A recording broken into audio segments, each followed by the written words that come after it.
मुख्यमंत्री पदासाठी देवेंद्र फडणवीस यांचं नाव जवळपास निश्चित झालं याची राज्यभर चर्चा असताना देवेंद्र फडणवीस यांच्या घरासमोर एक मोठं कटआउट लागल्याचं आपल्याला पाहायला मिळत आहे। साधारण 20 फुटाचं हे कटआउट आहे आणि महाविजयाचे महाशिल्पकार अशा प्रकारे त्यांना या कटआउट्समध्ये संबोधलेलं आहे। उपमुख्यमंत्री देवेंद्र फडणवीस यांचं जे नागपूरचं निवासस्थान आहे त्यांच्या निवासस्थानाच्या अगदी दारावर हे कटआउट्स लागलेलं आहे। त्यामुळे आता एक वातावरण निर्मिती होत आहे। शपथविधीकडे सर्वांचं लक्ष लागलेलं आहे।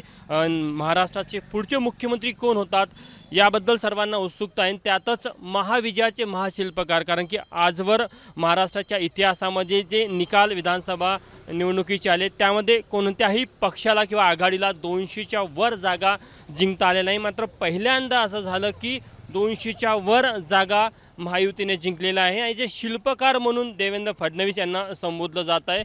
आणि या कटआउटमध्ये देखील आपल्याला तसंच पाहायला मिळतं की महाविजयाचे महाशिल्पकार म्हणून देवेंद्र फडणवीस यांना संबोधलेलं आहे। कॅमेरामॅन व्यंकटेश नायडूसह तुषार कोहळे, एबीपी माझा, नागपूर। एबीपी माझा, उघडा डोळे बघा नीट।